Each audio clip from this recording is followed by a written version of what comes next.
Hey guys, welcome to Success Dilip. मैं दिलीप कुमार, स्वागत है आपका इस वीडियो में। तो दोस्तों, आईटीआई स्टूडेंट और डिप्लोमा स्टूडेंट का ड्रीम होता है किसी भी पीएसयू सेक्टर में जॉब मिल जाए। बिकॉज पीएसयू में बहुत सारा पक्ष मिलता है, सुख सुविधा हो गया, या फिर सैलरी की मैं बात करूं, सैलरी के बाद जॉब लगने के बाद प्रमोशन की भी बात करूं, तो सबसे बेस्ट है पीएसयू। अगर किसी भी टेक्निकल में बात करें, चाहे आईटीआई हो, डिप्लोमा हो या फिर डिग्री हो। और इसी तरह सेल की एक नई वैकेंसी रिलीज हो चुकी है, क्योंकि सेल जो है एक बहुत बड़ा पीएसयू है, महारत्ना में लिस्टेड कंपनी है, बहुत बड़ी ऑर्गेनाइजेशन है, इंडिया का सबसे बड़ा steel plant. DSP steel authority of India की तरफ से एक फ्रेश रिक्रूटमेंट रिलीज की गई है। 2024 की नई भर्ती है, पहली वैकेंसी है सेल की तरफ से, जो आईटीआई स्टूडेंट और डिप्लोमा स्टूडेंट के लिए गोल्डन अपॉर्चुनिटी है। भैया, अब जो भर्ती निकाली गई है, वैसे तो हर एक कैंडिडेट का सपना होता है जो सेल में अप्लाई करते हैं कि मुझे सेल में जॉब मिल जाए, लेकिन मिलती बहुत कम है, क्योंकि वैकेंसी वैसे भी बहुत कम होती है, तो लिमिटेड सीट होती है। और सबसे बड़ी बात कि इसमें जो सिलेबस होता है वो भी लिमिटेड होता है। कोई वर्स्ट सिलेबस नहीं है कि बीपीएससी जैसा एग्जाम से इसमें होने वाला है। बहुत ही लिमिटेड सवाल होता है, बहुत ही लिमिटेड सिलेबस है इसका। तो सबसे बड़ा चीज़ है कि सिलेबस को जानना। अगर आप किसी भी एग्ज़ाम्स को क्रैक करना चाहते हैं, तो सबसे पहले उनके सिलेबस और एग्ज़ाम पैटर्न को जानना ज़रूरी है। स्टूडेंट पढ़ लेते हैं पूरी दुनिया और पूछा जाता है एक छोटा सा हिस्सा, तो आप उतना ही पढ़िए और वही चीज़ पढ़िए जो कि आपको पूछा जाए। इसीलिए सिलेबस हमेशा किसी भी एग्ज़ाम्स में बहुत महत्वपूर्ण हिस्सा निभाता है।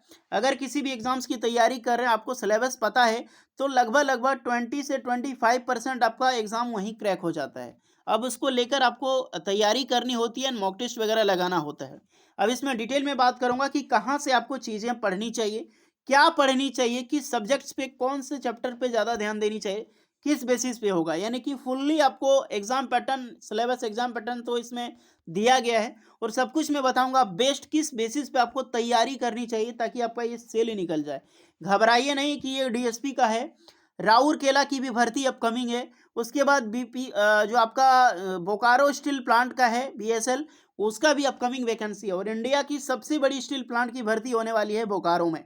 लगभग 500 से भी ज़्यादा पोस्ट होगी, क्योंकि इसमें 3 साल से कोई भी भर्ती नहीं निकाली गई है विदाउट एनी फ्रेशर्स। यानी कि जब भी वैकेंसी निकाली गई है तो उसमें अप्रेंटिसशिप मांगा गया है। तो अभी आप सभी कैंडिडेट के लिए अपकमिंग 2 डिपार्टमेंट से, इसीलिए तैयारी जारी कर लो। यही सिलेबस हर स्टील प्लांट में पूछा जाता है। चलिए, अब ध्यान से वीडियोस को देखना। डिटेल में बात करूंगा कि कैसे आपको पढ़नी है, किस चैप्टर पे आपको फोकस करनी है, और वही चीज़ें पूछी जाती है सेल में। आउट ऑफ सिलेबस सेल कभी नहीं पूछता है। तो स्टार्ट करते हैं वीडियो को। आगे बढ़ने से पहले, अगर आपका ड्रीम जॉब है सेल में, किस डिपार्टमेंट की जॉब्स अपडेट पाना चाहते हैं, तो वो कमेंट करके ज़रूर बताना। साथ में अपना ट्रेड और अपना ब्रांच ज़रूर कमेंट करें। चलिए आगे बढ़ते हैं। जो भी स्टूडेंट है, अगर आपने अभी तक सेल में फॉर्म नहीं भरा है, तो ध्यान रखें, डीएसपी दुर्गापुर स्टील प्लांट में बम्पर वैकेंसी निकाली गई है आईटीआई और डिप्लोमा कैंडिडेट के लिए। कुछ वैकेंसी डिग्री के लिए भी है, तो बेशक डिग्री वाले भी कैंडिडेट अप्लाई कर सकते हैं। प्रोजेक्ट वालों के लिए वैकेंसी निकाली गई है, तो जो भी कैंडिडेट हैं अप्लाई ज़रूर करें। इसकी जो लास्ट डेट रखी गई है, 31 जनवरी तक लास्ट डेट है। ओके, तो जाओ जाकर अप्लाई करो। हमें ये चीज़ नहीं जानना यार, मैं आपको सिलेबस बताने आया हूँ, और मैं वही बताऊँगा जो कि ऑफिशियल है और सेल की द्वारा पब्लिश की गई है। सबसे पहले देखो, ये ही है आपका दुर्गापुर स्टील प्लांट, जिस भर्ती अभी निकाली गई है। 80 से भी ज़्यादा पोस्ट है। अब इसमें क्या पूछा जाएगा, जितने भी कैंडिडेट होते हैं, वन एग्जाम्स होता है, एक एग्जाम्स होता है। ओके, अगर आईटीआई स्टूडेंट है तो उसका लेवल अलग होता है, डिप्लोमा वालों का, डिग्री वालों का लेवल अलग होता है, बट वन सिंगल एग्जाम्स होता है, वन सीबीटी एग्जाम्स ली जाती है। अब इसमें देखो, नेम ऑफ द टेस्ट क्या होता है, जाहिर सी बात है, क्योंकि लेवल अलग होगा भैया थोड़ा सा, लेकिन क्वेश्चन सबका लगभग लगभग सेम ही होता है, क्वेश्चन ऑफ नंबर या फिर मार्क्स वगैरह। इसमें आपका टेक्निकल से रिलेटेड जो होता है, बहुत बड़ा रोल है। किसी भी पीएसयू में जॉब पाना चाहते हैं, तो उसका टेक्निकल फील्ड में बहुत बड़ा रोल है। अगर उसमें आपका पकड़ अच्छा है, तो 95% रखो कि एग्जाम्स आपका निकलने का चांस है। 5% जो होता है वो नॉन टेक्निकल से रिलेटेड, क्योंकि ये भी मार्क्स में ऐड होता है। 50 नंबर का, जो कि सॉरी, आपका इसमें लगभग 25 नंबर का क्वेश्चन पूछा जाएगा, तो वही आपका फेल कर सकता है। नहीं तो आप इसमें अगर आप 90% ले आते हैं, 95%, तो आप आराम से सेलेक्ट हो जाओगे। ओके, अब इसमें कट ऑफ भी बताऊंगा कितना कट ऑफ जाता है। सबसे पहले देखो कि पूछा क्या जाता है। 4 सब्जेक्ट से क्वेश्चन होता है। फर्स्ट आपका होता है रीजनिंग से, जो कि एक नॉन टेक्निकल है। 10 क्वेश्चन होता है 10 मार्क्स का। क्वांटिटेटिव एप्टीट्यूड, जो ये भी 10 क्वेश्चन 10 मार्क्स का होता है। जनरल अवेयरनेस होता है 5 क्वेश्चन 5 मार्क्स का। सबसे बड़ा रोल है आपका प्रोफेशनल लैंग्वेज, यानी कि प्रोफेशनल जो नॉलेज है आपका, ट्रेड है। मान लो कि आपका आईटीआई ट्रेड है, तो ट्रेड से पूछा जाएगा आईटीआई लेवल का।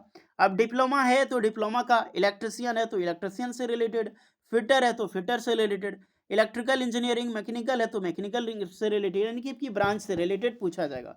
तो यही अंतर होता है। बाकी यार ये तीनों सब्जेक्ट है ना, जनरल अवेयरनेस, क्वांटिटी एप्टीट्यूड और रीजनिंग, ये तीनों का सेम होता है, चाहे आप आईटीआई हो, डिप्लोमा हो, डिग्री हो, सबका सेम होता है नॉन टेक्निकल में। ये जो टेक्निकल है 75% जो क्वेश्चन पूछा जाएगा, 75 क्वेश्चन 75 मार्क्स का, वो सबका अलग अलग लेवल होता है। डिप्लोमा का अलग लेवल होता है, आईटीआई का अलग लेवल होता है, बीटेक वालों का अलग लेवल होता है। तो आपको जो महारथी यानी कि युद्ध जो करना है ना, इसी रण क्षेत्र में करना है 75 में। मान लो अगर आपका जो मार्क्स है यहाँ पर टोटल 100 मार्क्स का क्वेश्चन पूछा गया है और 100 नंबर क्वेश्चन भी है, बाइलिंगुअल होता है यहाँ पर, हिंदी इंग्लिश सबका। 120 मिनट का टाइम आपको दिया जाता है, यानी कि 2 घंटे की टाइमिंग आपको मिलती है। तो अगर आपका तैयारी अच्छा है, मान लो कि जैसे रीजनिंग, रीजनिंग ऐसा सब्जेक्ट है कि 10 में 10 बना सकते हो आप। चलिए 10 नहीं बना सकते, 8 बनाएं, आपका तैयारी नहीं अच्छा, 8 बना सकते हैं। क्वांटिटेटिव एप्टीट्यूड जो मैथ रहेगा वो भी इजी ही मैथ रहता है, इसमें भी मान लो 6 से 7 8 बना ही लोगे, तो 8 इसमें बना लिया आपने। जनरल अवेयरनेस 5 रहे, 5 में इसमें 2 बना पाओगे, 2 या 3, उससे ज़्यादा, क्योंकि आउट ऑफ कुछ भी पूछा जा सकता है। जनरल जनरल अवेयरनेस का कोई भी सर पर हाथ नहीं होता है, कहीं से भी ऑल इंडिया लेवल में कुछ भी पूछ दिया जा सकता है। मान लो आपने ये कर लिया, 8 दूनी 16 और 2 18 मार्क्स आपके यहाँ से आ गए नॉन टेक्निकल से।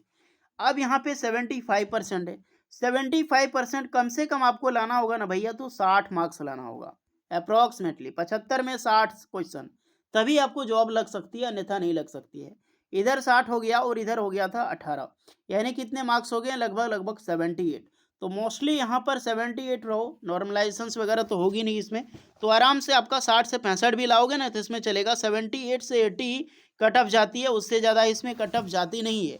तो बिगेस्ट अपडेट है आप सभी कैंडिडेट के लिए, इस पे फोकस करो ज़्यादा अपने ट्रेड से रिलेटेड, क्योंकि अगर आपने ये थोड़ी मोड़ी भी पढ़ी हुई है, ना भी पढ़ी हो भैया, फिर भी कम से कम 25 में 15 से 18 क्वेश्चन आराम से बना सकते हो, इतना तो होता ही है आपके पास, मैन्योर होता ही है, तो उस पर ज़्यादा फोकस करो। अब कैसा कैसा क्वेश्चन होता है ये भी यहाँ पर बताया गया है, जो कि देख सकते हैं।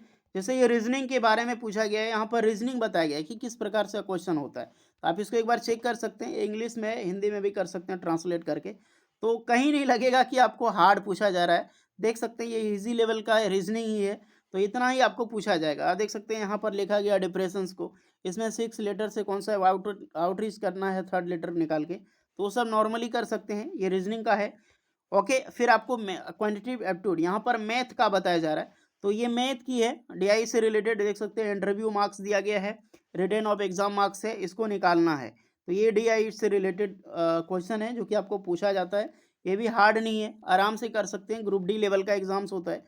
जनरल अवेयरनेस, जनरल अवेयरनेस में पूछा क्या जाता है, देखो यार, Mandi House is prime minister of residence या फिर प्राइज विनिंग, तो ये है ना, यही जनरल अवेयरनेस जो 5 क्वेश्चन होता है, इसका सर पर नहीं होता है, कुछ भी पूछा जाता है इंडिया में, करंट अफेयर से रिलेटेड हो गया, करंट में मुद्दा चल रहा हो, जैसे अभी राम मंदिर का मुद्दा है, तो इसको रिलेटेड पढ़ लेना, क्या हो रहा है, कहाँ से पैसा आ रहा है, कौन से अतिथि आए, किसको किसको न्योता मिला कि नहीं मिला, ये सब चीज़ें पढ़ना ज़रूरी है।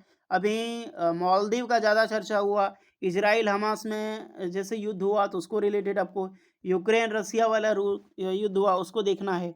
पॉलिटिक्स से रिलेटेड आ सकता है, क्योंकि इलेक्शन है, इलेक्शन से संबंधित, तो ये करंट में जो चल रहा है उसी से रिलेटेड कुछ पूछा जाएगा। देख सकते हैं फेमस गोमतेश्वर आइडियल, तो ये सब भी कुछ रहता है, बाकी बात आराम से आप कर सकते हैं। उसके बाद ये पर्सनल नॉलेज है, पर्सनल नॉलेज में आपका जो ट्रेड है, आपका ब्रांच है, उसी से आपको पूछा जाएगा, जिसका डेट आपको यहाँ पर बताएगा, जिसके बारे में अलग अलग नेक्स्ट कर सकते हैं। ऑनलाइन एग्जाम्स होगा, जितने भी कैंडिडेट हैं ध्यान दें अपने ट्रेड पे, अपना फोकस पे। 5 क्वेश्चन जो आपको पूछा जा रहा है उस पर ज़्यादा ना ही फोकस करो तो ही अच्छा है। ओके, इतना तो नॉलेज आपके पास होगा ही, बाकी बात जनरल मैथ हो गया और रीजनिंग, उस पर फोकस करो, अपना ब्रांच पे। तीन ही चीज़ आपने कवर कर ली तो आपका एग्जाम्स कहीं नहीं जाएगा, आप आराम से क्रैक कर सकते हैं। बट पोस्ट का में तो थोड़ा हाईली कट ऑफ होगा, खैर घबराइए नहीं, अगर दुर्गापुर में नहीं निकलेगा तो बोकारो शील्ड वाला आएगा, उसमें आप अप्लाई करेंगे, फिर राउर के वाला अपकमिंग बहुत जल्द आपको देखने को मिलेगी, तो उसमें अप्लाई करो। तो भर्तियाँ बहुत है, तैयारी आपको करनी है, और वैसे भी सबसे बड़ी भर्ती बिहार वाली जो आ रही है आपकी, इलेक्ट्रिसिटी डिपार्टमेंट की 4000 वो मोस्ट इंपॉर्टेंट है, उसका मौका मत जाने देना। ओके गाइस, तो यही बतानी थी। वीडियो कैसी लगी ज़रूर बताइएगा। यूजफुल लगी हो लाइक शेयर एंड सब्सक्राइब जरूर करें। इंपॉर्टेंट अपडेट है, कहीं पर डाउट है तो कमेंट करना। मिलते हैं नेक्स्ट वीडियो में, तब तक के लिए जय हिंद।